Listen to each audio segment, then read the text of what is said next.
J'ai l'impression que Revenge in the House of Usher, c'est autant une adaptation d'Edgar Poe qu'une suite et un remake de L'horrible docteur Orloff. Ou c'est les deux, à la fois Edgar Poe et à la Non, fois Orloff. pas du tout. Pas du tout. C'est Edgar Poe seulement. La seule chose, c'est qu'après, pour des raisons commerciales, parce que je sais que c'est le film peut-être le plus bizarre que j'ai jamais fait, et le moins commercial de tous, malgré que je voulais être commercial, mais je n'ai pas réussi. Et le film était trop expressionnisme par l'expressionnisme. C'était trop fidèle à Edgar Poe. Parce que j'ai voulu faire la nouvelle d'Edgar Poe telle qu'il l'a écrite. Alors, ça m'a mené, j'étudiais très profondément le sujet, et ça m'a mené à un monde expressionniste formidable, d'une communication totale, vraiment de quelque chose d'effarant, mais c'était trop subtil. Alors c'est à ce moment-là que aussi bien Daniel que Marius m'ont dit ça ne va pas comme ça, il faut remettre des petits morceaux d'Orloff. Mais ça n'existait pas dans la première version. Dans ma version, il n'y avait pas un seul plan d'Orloff. C'était purement du Edgar Poe. Il y avait de Edgar Poe à l'état pur. C'est-à-dire que c'est facile, tout le monde parle de Usher, mais personne ne connaît. On est toujours dans la même histoire. Les gens parlent d'Usher, ben, on parle d'Usher. On lu le roman. Alors, voilà, si vous prenez demain Edgar Poe, j'espère que tu l'as à la maison, prends ça, et vois le film et pense que les autres choses ajoutées d'Orloff du passé ne sont pas là. Alors, c'est vraiment Usher en état pur. Edgar Poe, l'esprit d'Edgar Poe et l'espèce d'expressionnisme incroyable avec beaucoup d'humour est là, tout est là. Mais ça, ce n'est pas commercial. Et ça, par exemple, Roger Corman devait le savoir, parce que quand il l'a fait, il ne l'a pas fait comme ça. Il a fait presque une autre histoire. Il a utilisé des éléments de la nouvelle, mais c'est pas du tout le vrai Usher.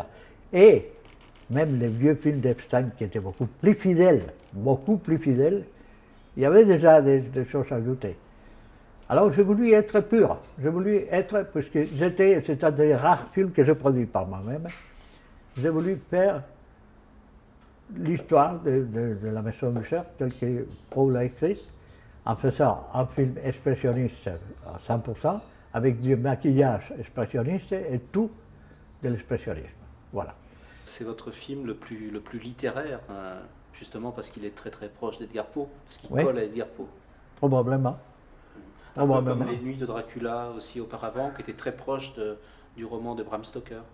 Oui, non, mais attention, moi je trouve on va parler à ce instant sur Les Nuits de Dracula, parce que ce n'est pas notre sujet, mais je trouve que Les Nuits de Dracula, c'est beaucoup plus proche de Bram Stoker que le truc de Coppola. Le truc de Coppola, c'est de l'invention pure, c'est du Bataclan, c'est l'histoire d'une opérette italienne. Oui, c'est pas Bram Stoker pour en dessous. Même s'il a suivi certains dialogues, des lettres entre Lucie, on n'a rien à foutre.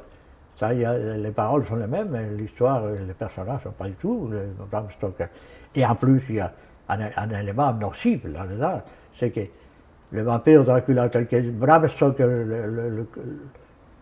a construit Dracula, s'il est complètement amoureux d'une bonne femme, il la mord davantage. Il ne la respecte pas. C'est quoi ça dans la tête d'un vampire? Respecter. Respecter, c'est la mordre jusqu'à la mort. Ça, c'est la passion chez un vampire. C'est pas la passion de dire ah, je la respecte alors. Et même Van Helsing, qui c'est le bien et Dracula le mal. Van Helsing ne peut pas dire qu'il admire Dracula. C'est vraiment la méconnaissance la plus totale. Mais nous, on parle de Usher.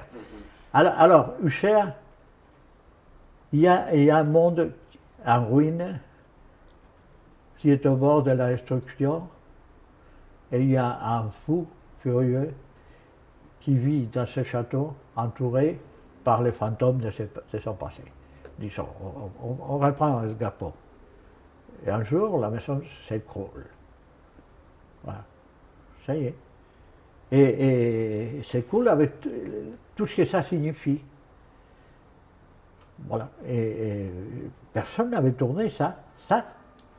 Et ça, je trouve que c'est un monde hallucinant et formidable, et qu'il fallait reprendre cet esprit et le faire comme ça. C'est ce que j'essayais de faire.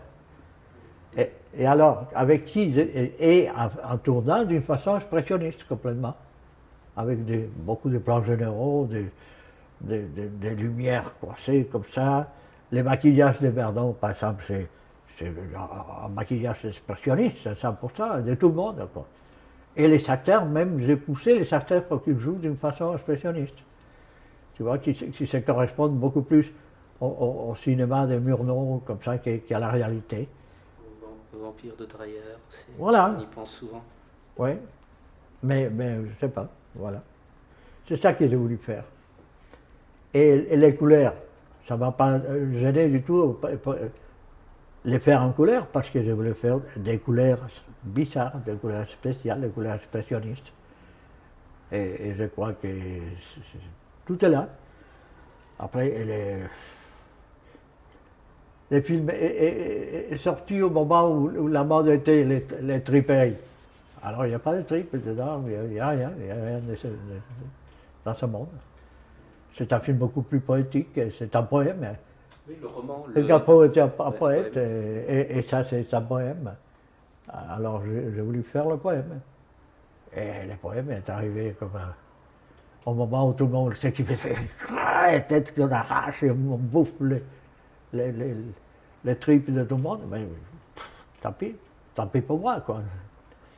Mais moi je considère encore, et j'ai parlé avec eux, qu'il fallait reprendre, pour faire une édition spéciale, et reprendre l'original, et reconstruire, pareil qu'on a fait avec Une Vierge chez les morts vivants.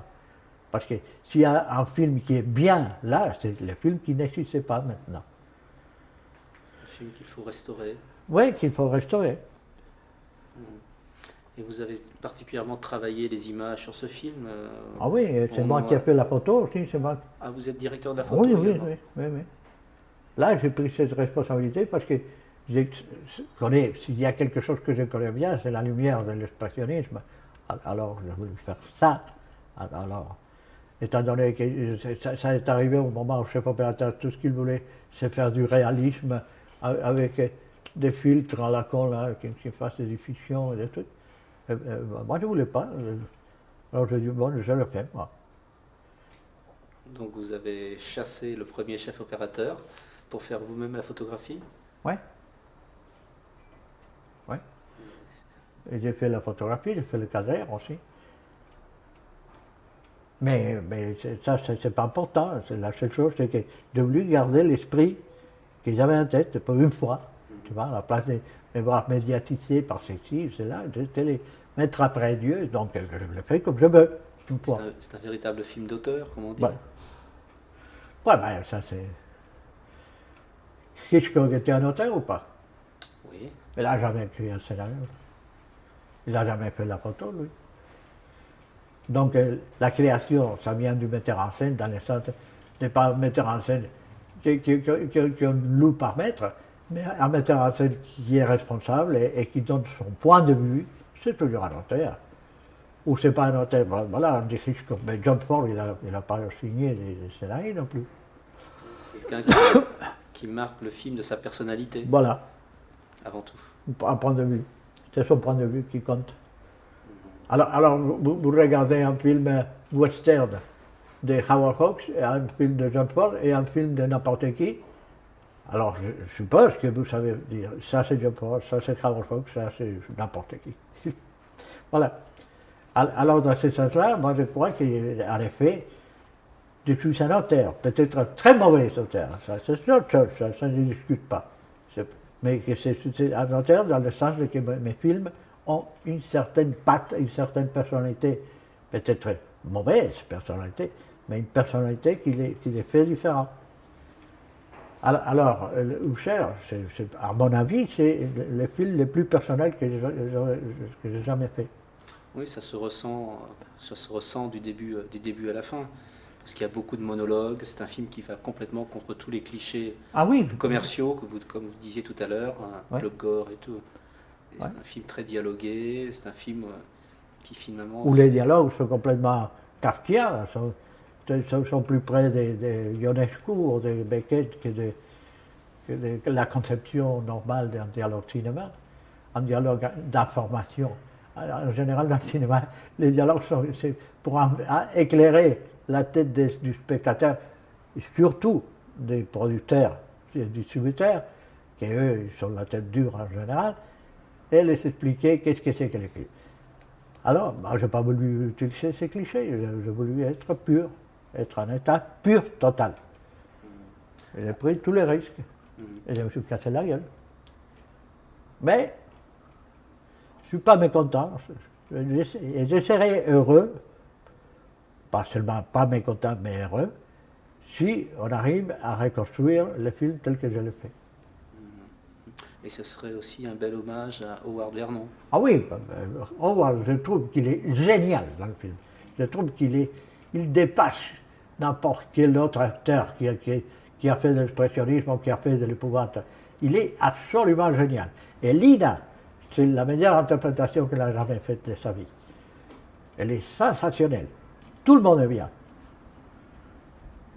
Même les petits rôles, tout, je trouve, enfin, c'est mon avis, j'étais super heureux et ils sont joués d'ailleurs comme formidables. Et ils sont étudiés comme des monstres parce que là, les dialogues n'est pas improvisé, attention, ça c'est. C'est écrit. Ouais. On a l'impression que Howard Vernon, dans le film, est un peu à bout de force aussi par moments. Lui, en tant qu'acteur, qu'être humain. On le sent vraiment très très proche du rôle. Ah oui, non, il adorait le faire ça. Et il était très bien déjà quand il l'a fait. Parce que je ne sais pas si vous savez l'âge qu'il avait quand il est mort. 81 ans, je crois. 80 81. Oui. 80. 97. 97 ans? Oui. Ah oui. Ouais. Alors, à ce moment-là, il avait déjà 87 ou 88. Ouais. Et moi, Lina et moi, on est sortis à Paris, dîner, invités par lui, dîner, 3 mois avant sa mort. Et il avait certaines difficultés à marcher. Il avait une canne comme ça, il avait une patte un peu qui ne marchait pas bien. Mais la tête, plus tard. On est allé dans un restaurant où il était très connu, et alors il a fait des blagues à tout le monde, et il a été vraiment extraordinaire, et plein de vie, et intelligent comme il était. Et 3 mois plus tard, il a passé. Il y a un plan dans le film qui est très très marquant, c'est la silhouette. Une silhouette dans un décor immense, une toute petite silhouette, et cette lumière très très très or. Oui. C'est vraiment un plan très très marquant. Mais on n'a pas tourné avec des filtres, hein. Attention, la lumière est comme ça là. Enfin, pas toute l'année. En été, elle est trop blanche, elle est trop forte. Mais au printemps et à l'automne notamment, il y a cette lumière comme ça, il ne faut pas toucher il ne faut pas commencer à mettre des filtres ou des trucs, c'est comme ça déjà. C'est magnifique. Et vous avez attendu longtemps qu'il y ait ce moment un peu miraculeux, cette lumière. Vous avez attendu toute la journée, vous avez attendu... Non, pas toute la journée, on a attendu quand même 2 heures, un truc comme ça. Parce que moi, on est allé à repérage avant, et on est resté dans le château, parce que ce château, c'est en même temps un hôtel. Alors, on est resté là, et on étudiait l'heure où la lumière venait comme ça, latérale, ça tombait, et finalement, on a suivi vraiment au détail tout ça. La preuve, c'est que si vous regardez les films, les extérieurs du point de vue lumière sont, je trouve, c'est pas moi qui a fait la lumière, c'est Dieu qui l'a fait, ça existe. Alors, il l'a bien mis, lui. Et il n'y a que les cavalcades d'Antonio Mayans, quand il va, au début, il va vers le château, qu'on a tourné après, autour de Madrid, dans les montagnes qui sont autour de Madrid, qui c'est aussi du point de vue lumière, comme ça. Enfin, vous connaissez ça, même si vous ne le voulez pas, parce que c'est là où, par exemple, on a tourné la chute de l'Empire romain. Donc, tous ces passages extérieurs avec les chariots, tout ça, ces tournées-là. Et où j'ai tourné aussi avec Orson Welles dans la seconde unit de Chance at Midnight. J'ai tourné pour la seconde équipe les plans de la bataille et tout ça, là, pratiquement. Alors, on est revenu là parce que je savais que c'était des points de vue lumière, contraste de lumière, c'était quelque chose hors série. Difficile d'avoir un meilleur chef opérateur que Dieu sur un film, finalement.